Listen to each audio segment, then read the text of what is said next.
E galera, meu nome é Fernando, tô aqui pra continuar nossa série de Cenas e Sistemas, uma aventura pelo espaço sideral. E hoje falar sobre o nosso alienzinho preferido, né? Euler. Eu queria dar uma explicação sobre Euler antes de começar nessa série aqui, né? Antes de começar a falar de transformar de Fourier ou então Laplace, porque Euler tá muito relacionado a isso, né? E muita gente acha que Euler é só um número, mas não é exatamente só um número. E às vezes tem muitas pessoas que têm concepção errada sobre ele, né? Então, eu queria começar falando desse limite, do limite que a gente aprende em cálculo 1, né? Limite de um mais um sobre x elevado a x igual a e. Aí, geralmente, os professores só jogam isso pra gente, a gente tem que aprender. E aí, quando a gente tem alguma coisa parecida assim, a gente pode, tipo, tentar colocar esse padrão e aí sim transformar pra Euler. A gente aprendeu isso. A gente aprendeu também que se aqui você tem a, você pode colocar o a aqui, né? Então, é algo interessante também, sendo uma constante, né? Então, eu tô aqui só pra provar isso aqui, porque isso aí vai me levar aonde eu quero, né? O que acontece? A gente pode usar o binômio de Newton para expandir essa expressão aqui, essa aqui, né? O binômio de Newton é esse daqui, que diz que A mais B elevado a N é igual ao somatório de K até N de combinação de N e K, vezes o primeiro termo elevado a N menos K, vezes o segundo termo elevado a K. E a combinação entra aqui porque, mas, tipo, não é muito sobre o foco do vídeo, mas a combinação entra aqui porque A mais B ao quadrado é igual a mais B vezes A mais B. E aí você faz A com B, B com A e B com B. E é basicamente isso, né? A combinação de A com B, B com A e B com B. Basicamente a ideia que está acontecendo aqui dentro, né? As combinações que você pode fazer trocando as coisas de lugar, né? E expandindo o binômio de Newton, essa expressão aqui dentro, a gente tem que... Essa combinação de n0 vezes 1 mais n1 vezes a ao quadrado, no caso, né? A, dividido por n, mais combinação de duas, n2, né? Vezes a ao quadrado, vezes n ao quadrado, mais combinação de n3 vezes a ao cubo, dividido por n ao cubo. Deixa eu apagar isso aqui. Pois é, e aqui vai indo até o infinito, até n, né? Isso aqui vai indo até n.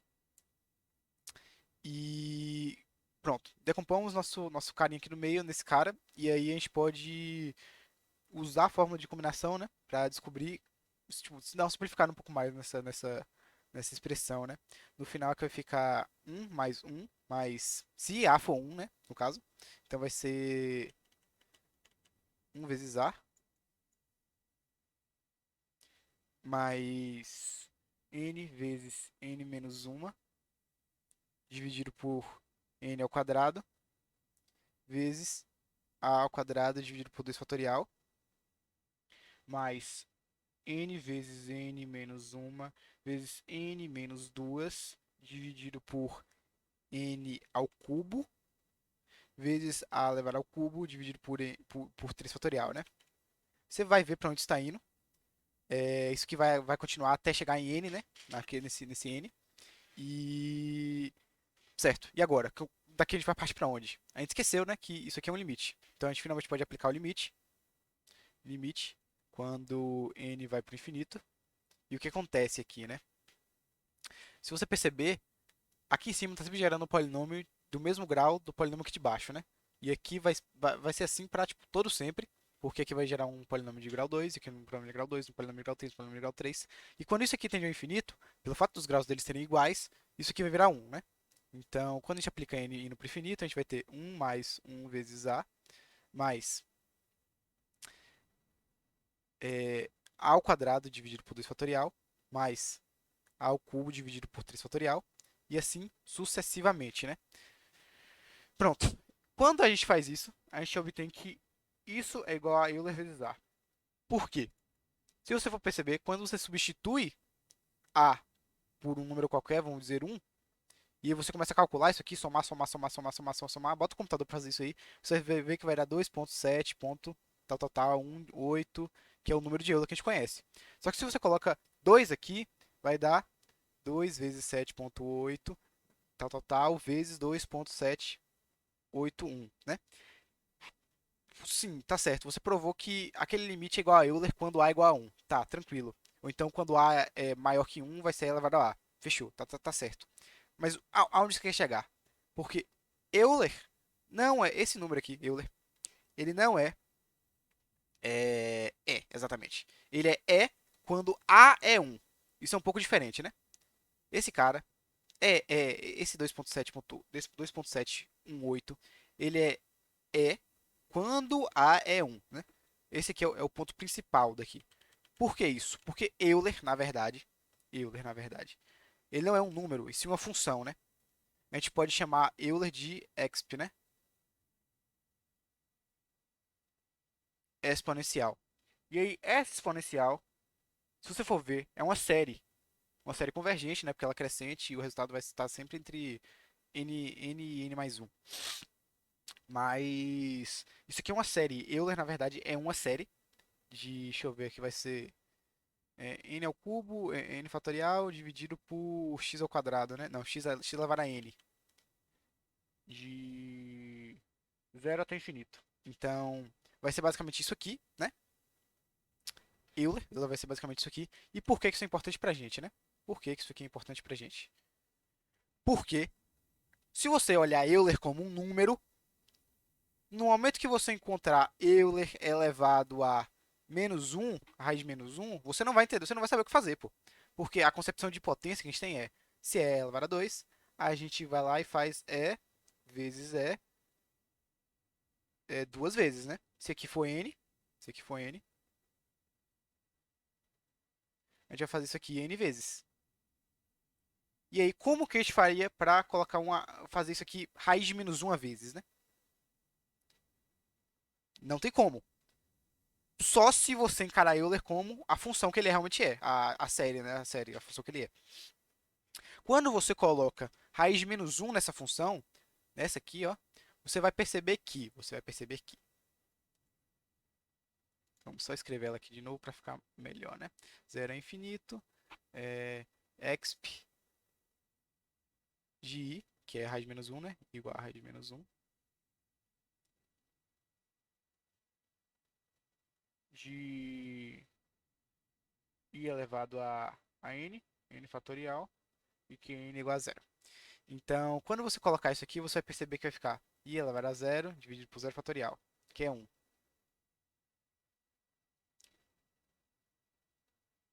mais i elevado a 2 dividido por i elevado a um dividido por i fatorial. Ou um fatorial. I elevado a 2 dividido por 2 fatorial. Mais i elevado a 3 dividido por 3 fatorial. E assim sucessivamente. O que acontece? Quando você pega i e eleva ao quadrado, você vai ter menos um. Quando você pega i elevado ao cubo, você vai ter menos raiz de menos um. Menos um, isso está certo. E i é igual a raiz de menos um. E i elevado a 4 é igual a um positivo, né? Então, se você faz isso aqui, você percebe que os valores estão mudando aqui, né? A gente finalmente vai perceber que os números dos quais tem expoente par são reais e os números dos quais tem exponente ímpar são imaginários, né? Então, quando você coloca um número imaginário em Euler, né, na função de Euler, né? Quando você tem o ezinho e coloca um número imaginário aqui em cima, você vai estar gerando um número complexo, que tem uma parte real e uma parte imaginária. Porque no momento que você joga na função, né, na série, é, os que tem expoente par vão virar reais e os que tem expoente ímpar vão virar imaginários. Pronto, fechou. Definindo o Euler como uma função, definindo o Euler como função agora, como uma série, né, uma série de potências, a gente pode finalmente chegar na parte importantíssima, que é o círculo trigonométrico no campo dos complexos. Eu vou desenhar o plano S aqui, tal que o eixo e o eixo y seja o eixo dos imaginários e o eixo x seja o eixo dos reais, né? Então, o que acontece? Quando o pessoal estava descobrindo essa série aqui de Euler, né? N igual a zero, é, x elevado a n dividido por n fatorial, exp de x. O pessoal foi percebendo que quando eles imputavam, tipo, não, a gente não, tipo, a gente pode colocar tanto números complexos aqui no exp, né? No argumento da função a gente pode colocar números complexos, a gente pode colocar números reais, e a gente pode colocar matrizes também, mas isso aqui é outro papo, né? É, se tratando quando a gente coloca números complexos, o pessoal vai percebendo que quando a gente aumentava o número tipo, quando a gente colocava i, ou então e aumentava o número do número complexo que a gente colocava aqui, por exemplo, i 3i, a gente percebeu uma coisa, que o resultado da parte complexa e da parte real, eles variavam, e eles variavam sempre de 0 a 1, certo? E aí você achava um pouco estranho, né? Porra, você tá aumentando o número para sempre, ele tá sempre variando de 0 a 1, a parte real e a parte imaginária, né? A parte real variava de 0 não, de 0 a 1 e depois ia para menos 1. E a parte imaginária ia de 0 para 1, depois para menos 1. Pô, isso aqui é um pouco parecido com o que a gente conhece, né? Mais tarde, a gente vai ver que isso aqui é a parte real da função exponencial quando a gente coloca um número complexo, é igual ao cosseno da frequência aqui, né? No caso, como se eu imputo 1, ela vai dar 1, a frequência aqui é 1, né? Que vai ser 1 vezes esse cara. Então vai ser cosseno de 1, e aqui vai ser cosseno de, ou seno de 1. E essa parte vai ser a parte imaginária, essa aqui vai ser a parte real. Porque se vocês forem ver até, quando você pega o cosseno e o seno, destrincham ele numa série de potências, coincidentemente não, né? Porque tudo tem uma multiplicação. Mas coincidentemente, o cosseno ele vai ser só a parte real vai ser só os expoentes positivos, né, com mais e menos trocando sinal, e o seno vai ser só a parte imaginária mais e menos trocando sinal com os expoentes ímpares, e aqui vai ser os expoentes pares, né? Peguem a colinha no Google que eu esqueci como é que é. Mas a expansão deles dois, né, em Euler. Mas o que acontece? Você tendo o seu raio aqui de base 1, ele vai formar um círculo trigonométrico, tal que vai variando de acordo com o valor que eu coloco aqui. Então, se eu coloco ix, de acordo com o x variando, ele vai percorrendo esse círculo no plano imaginário, né? Eu vou deixar alguns vídeos na descrição aqui que eles são muito mais explicativos, que tem umas paradas visual e tudo mais, e o cara sabe muito lá. Mas, em geral, é daqui que você tira a fórmula que Euler elevado a j é igual jx é igual a cosseno de x mais j seno de x, que é o que a gente usa para transformar de Fourier. É que quando você, por exemplo, coloca x igual a π, ou então x igual a 2π, você vai perceber que e elevado a j π é igual a cosseno de π mais j seno de π. E aí você percebe que isso aqui vai ser zero e que isso aqui vai ser menos 1. Então, esse ponto aqui é igual a esse ponto aqui no plano dos complexos. Esse ponto aqui, ó. Então, você deu meia volta no círculo trigonométrico, assim como no círculo trigonométrico normal que a gente tem, o real, né? E aí, se a gente quiser dar uma volta completa, a gente coloca 2π aqui dentro. E se a gente quiser só dar um quarto de volta, a gente coloca π sobre 2 aqui dentro. Então, se você não enxerga Euler como uma função, você nunca vai conseguir elevar ele é, a um número, a um número complexo, ou a uma matriz, ou algo desse gênero, né? Então você tem que sempre lembrar que Euler é uma função. Euler é uma função, Euler é uma função. O número de Euler é Euler quando eu imputo 1 na função de Euler. E aí você consegue chegar nessas conclusões aqui, né?